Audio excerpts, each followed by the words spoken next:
రండి యేసయ్యా प्रभु यीशु నా హృదయంలో मो हृदय रे పాపాన్ని తీసేసి पाप को काढ़ी दे పాపాన్ని తీసేసి पाप को काढ़ी दे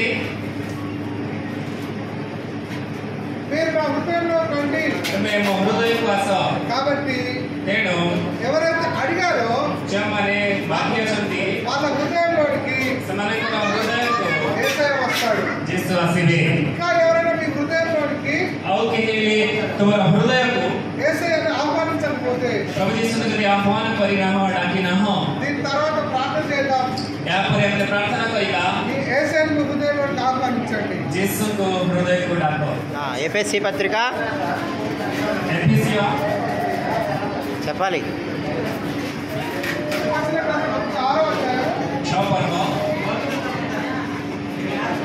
एफएससी 6 17 18 ఇక్కడ మన అపవాది సాతాను ఉంటాడు వారిని ఎదిరించాలంటే దేవుడు మనకు కొన్ని ఆయుధాలు ఇచ్చాడు ప్రభు మనకు କିଛି ଅସ୍ତ୍ର ଦେଇଛନ୍ତି శిరస్త్రాణం ఇచ్చాడు ଆମମାନଙ୍କୁ କଣ ଦେଇଛନ୍ତି ଶିରସ୍ତ୍ରାଣ ଦେଇଛନ୍ତି డాలు ఇచ్చాడు ଢାଳ ଦେଇଛନ୍ତି దట్టి ఇచ్చాడు ଗୋଟିଏ କଟି ବନ୍ଧନ ଦେଇଛନ୍ତି ఆ చెప్పులు ఇచ్చాడు ତାପରେ ଚପଲ ଦେଇଛନ୍ତି హెల్మెట్ ఇచ్చాడు ହେଲମେଟ ଦେଇଛନ୍ତି అలాగే ସେପରି ଭାବରେ వాక్యం అనే ବାକ୍ୟର ପଥ ఖడ్గాన్ని ఇచ్చాడు ଖడ్ଗ ଦେଇଛନ୍ତି ఆ వాక్యం అనే ఖడ్గము ସେ ବାକ୍ୟର ପଥ ଖడ్ଗ ఆ వాక్యం అనే ఖడ్గం మన దగ్గర ఎప్పుడైతే ఉంటుందో ସେ ବାକ୍ୟର ପଥ ଖడ్ଗ ଖଣ୍ଡା ଆମ ପାଖରେ ଯେତେବେଳେ ଥିବ ఆ వాక్యం అనే ఖడ్గం మన దగ్గర ఎప్పుడైతే ఉంటుందో ସେ ବାକ୍ୟର ପଥ ଖଣ୍ଡା ଯେତେବେଳେ ଆମ ପାଖରେ ଥିବ ఆ ఖడ్గాన్ని చూసి ସେଇ ଖଣ୍ଡାକୁ ଦେଖି సాతాను మన దగ్గర నుండి పారిపోతాడు ଶୈତାନ ଆମଠାରୁ ଦୂରକୁ పଳାଇବ సాతాను మన దగ్గర నుండి ఏమవుతాడు ଶୈତାନ ଆମଠାରୁ ପଳାଇଯିବ ఖడ్గం ఇది ଏହା ବେଲୁନର ଖଣ୍ଡା కానీ ఇది చూసి సాతాను పారిపోడు ଏହାକୁ ଦେଖି ଶୈତାନ କେବେ ବି ଯିବ ନାହିଁ మన దగ్గర ఏ ఖడ్గం ఉండాలంటే ଆମ ପାଖରେ କେଉଁ ଖଣ୍ଡା ରହିବ କହିବ వాక్యం అనే ఖడ్గం ఉండాలి ବାକ୍ୟ ରୂପକ ଖడ్ଗ చేతిలో ఉండాలి ହାତରେ ଥିବ హృదయంలో ఉండాలి ହୃଦୟ ଭିତରେ మనసులకు కూడా ମନରେ ମଧ୍ୟ దేవుడు వాక్యం అనే ఖడ్గం ఉండాలి ପରମେଶ୍ୱରଙ୍କ ବାକ୍ୟ ରହିବ କଥା అప్పుడే సాతాను ସେତେବେଳେ ଶୈତାନ మిమ్మల్ని చూసి ତୁମକୁ ଦେଖି పారిపోతాడు ଦୂରକୁ ପଳାଇବ ఒకవేళ మీ దగ్గరకు వచ్చినా కూడా ଯଦି ତୁମକୁ ପାଖକୁ ଆସିଲେ ମଧ୍ୟ మీ దగ్గర ఉన్న ఖడ్గాన్ని చూసి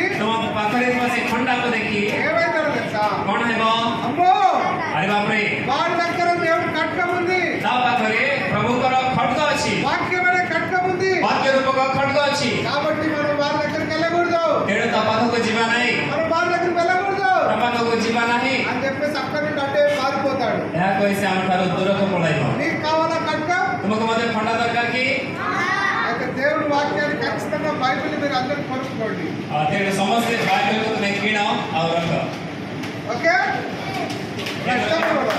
ମନରେ ହୃଦୟରେ ହାତରେ କ୍ଷମା କର మా పాపాలను క్షమించి ଆମମାନଙ୍କର ପାପକୁ କ୍ଷମା କରି మీ రక్తంతో కడిగి ଆମ ରକ୍ତରେ ଧୋଇ మమ్మల్ని శుద్ధీకరించండి ଆମମାନଙ୍କୁ ଶୁଚି କର అని మనమందరం ప్రార్థన చేశాం ଏହାକୁ ଆମେ ସମସ୍ତେ ପ୍ରାର୍ଥନା କରିଛୁ అయితే ହେଲେ యేసయ్య ଯୀଶୁ ఇస్తున్నారు యేసయ్య ପ୍ରଭୁ ଯୀଶୁ మనందరి కొరకు ଆମ ସମସ୍ତଙ୍କ ପାଇଁ రక్తాన్ని ରକ୍ତକୁ ఎక్కడ కాల్చారు କେଉଁଠାରେ ସେ ଝରାଇଲେ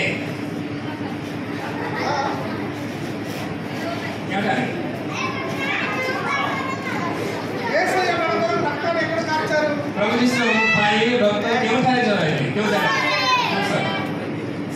శిలువలో కాల్చారు కదా ఆ శిలువలో కాల్చిన రక్తాన్ని దగ్గరికి యేసయ్య దగ్గరికి మనం అందరం వచ్చి ଆଉ ସେଇ କୃଷ ନିକଟକୁ ଆସି ଆମେ ସମସ୍ତେ నిన్న మనం ప్రార్థన చేశాం ଆମେ ସମସ୍ତେ ପ୍ରାର୍ଥନା କରିଥିଲୁ ఏమని ప్రార్థన చేశాం କଣ ବୋଲି ପ୍ରାର୍ଥନା କରିଥିଲୁ యేసయ్య ହେ ପ୍ରଭୁ ଯୀଶୁ నేను శిలువ దగ్గరకు వస్తున్నాను ମୁଁ କୃଷ ନିକଟକୁ ଆସୁଛି ఆ శిలువలో కాల్చిన రక్తాన్ని బట్టి ସେଇ କୃଷରେ ଝରାଇଥିବା ରକ୍ତ ଦ୍ୱାରା ఆ పాపాలను క్షమించండి ମୋର ସମସ୍ତ ପାପକୁ କ୍ଷମା କର అన్ని కడిగేసేయండి ସବୁ କିଛି ଧୋଇ ଦିଅ నన్ను శుద్ధీకరించండి ମତେ ଶୁଚି କର అని మనమందరం ఇట్లా ଏହା କହି ଆମେ ସମସ୍ତେ ప్రార్థన చేశాం కదా ପ୍ରାର୍ଥନା କରିଥିଲୁ ନାଇଁ କି సో కాబట్టి ఇంకా ఎవరైనా ప్రార్థన చేయకపోతే ଆଉ ଯଦି କେହି ପ୍ରାର୍ଥନା କରିନାହାନ୍ତି ఈ షో అయిపోయిన తర్వాత ଏହି ଶୋ ସରିଲା ପରେ ప్రార్థన చేయండి ପ୍ରାର୍ଥନା କରିବ దేవుడు మీ పాపాన్ని కడిగేస్తాడు ପ୍ରଭୁ ତୁମର ପାପକୁ ଧୋଇଦିଏ ଏହି ବାକ୍ୟ କିଏ କହୁଛନ୍ତି దేవుడు చెప్తున్నాడు ପ୍ରଭୁ ନିଜେ କହୁଛନ୍ତି ఏమని చెప్తున్నాడంటే କଣ ବୋଲି କହୁଛନ୍ତି మరణం వరకు ମରଣ ପର୍ଯ୍ୟନ୍ତ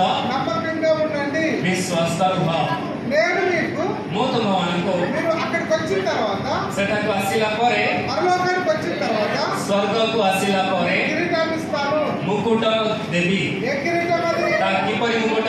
జీవ కిరీటం. ଜୀବନ ରୂପକ ମୁକୁଟ। ఆ జీవ కిరీటం పొందుకోవాలంటే ସେହି ଜୀବନ ରୂପକ ମୁକୁଟ ପାଇବାକୁ ହେଲେ మనం ఎలా ఉండాలంటే ଆମେ କିପରି ବଞ୍ଚିବା? నమ్మకంగా ఉండాలి. ବିଶ୍ୱାସ ଭାବରେ। ఎప్పటి వరకు? କେତେବେଳେ ପର୍ଯ୍ୟନ୍ତ? మనం చచ్చిపోయేంత వరకు, ଆମେ ମରିବା పର୍ଯ୍ୟନ୍ତ, బ్రతికి ఉన్నంత కాలము ଆମେ ବଞ୍ଚିଥିବା ଯାଏ నమ్మకంగా ఉండాలి. ବିଶ୍ୱାସ ରହିବା। అప్పుడే ସେତେବେଳେ మనం దేవుని దగ్గరికి వెళ్ళిన తర్వాత ସେତେବେଳେ ଆମେ ପ୍ରଭୁ ଯୀଶୁଙ୍କ ନିକଟକୁ ଗଲା ପରେ అప్పుడే మనం దేవుని దగ్గరికి వెళ్ళిన తర్వాత ତାପରେ ଆମେ ପ୍ରଭୁ ଯୀଶୁଙ୍କ ନିକଟକୁ ଗଲା ପରେ దేవుడు మనకి ପ୍ରଭୁ ଆମମାନଙ୍କୁ కిరీటాన్ని దయచేస్తాడు. ମୁକୁଟ ଦେବେ। ఎలాంటి కిరీటం అంటే ତା କିପରି ମୁକୁଟ? ఆ కిరీటానికి మూలం ఎక్కడ ఉన్నదండి? ଆଉ ସେଇ ମୁକୁଟ ଏ ପୃଥିବୀରେ କୌଣସି ଜାଗାରେ ନଥିବ। ఆ కిరీటము ସେହି ମୁକୁଟ దేవుడు దయచేసినప్పుడు ସେହି ମୁକୁଟ ପ୍ରଭୁ ଯେତେବେଳେ ପିନ୍ଧାଇବେ నీకు చాలా సంతోషం కలుగుతుంది. ତୁମକୁ ବହୁତ ଖୁସି ଲାଗିବ। అలాంటి కిరీటం పొందుకోవాలంటే ସେପରି ମୁକୁଟ ପାଇବାକୁ ହେଲେ ఇక్కడికి వచ్చి వాక్యం చదివితే నేను ఇస్తా. ଏଠାକୁ ଆସି ବାକ୍ୟ ପଢିଲେ ମୁଁ ଦେବି। కానీ କିନ୍ତୁ దేవుని దగ్గర ପ୍ରଭୁଙ୍କ ଠାରେ అలాంటి కిరీటం నీకు కావాలంటే ପ୍ରଭୁଙ୍କ ଠାରେ ତୁମେ ସେପରି କିମ୍ବା ଯଦି ଚାହୁଁଛ ତାହେଲେ ଶେଷ ପର୍ଯ୍ୟନ୍ତ నమ్మకంగా ఉండాలి. ମୃତ୍ୟୁ ପର୍ଯ୍ୟନ୍ତ ବିଶ୍ୱାସ ରହିବ। ఇలాంటి కిరీటం నీకు కావాలా? ଏପରି ମୁକୁଟ ତୁମକୁ ଦରକାର କି?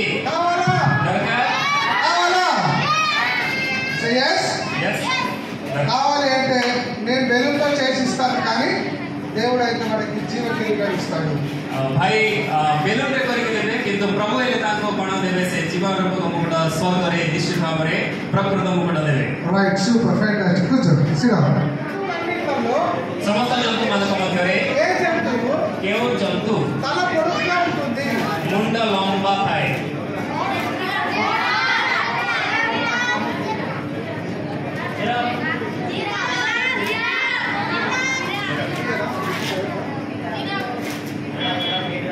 ఇంకా పైకి రావాలి. అలా వదిలేయండి, లేకపోతే చిన్నగా అది.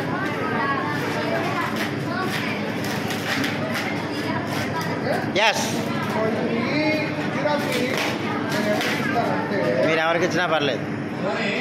ଅନେକ ଲୋକ కొన్ని జంతువులు పెంచుకుంటారు. କେତୋଟି ଜନ୍ତୁ ମାନଙ୍କୁ ପାଳିଥାନ୍ତି, ପୋଷିଥାନ୍ତି ନାଇଁ? ମାନେ ନାଇଁ? జంతువులు అంటే మీరు ఏమేమి పెంచుకుంటారు? ତୁମେ କେଉଁ କେଉଁ ଜନ୍ତୁ ମାନଙ୍କୁ ଘରେ ପାଳିଥାଅ? କୁକୁର। కుక్కలంటే ఎంతమందికి ఇష్టం? କେତେ ଜଣ କୁକୁରଙ୍କୁ ଭଲ ଲାଗେ? କୁକୁର ଛୁଆକୁ ଭଲ ଲାଗେ? చాలా మందికి ఇష్టం కదా. ବହୁତ। సో ఇప్పుడు నేను మీకు ఒక మంచి డాగ్ చేసి ఇస్తాను.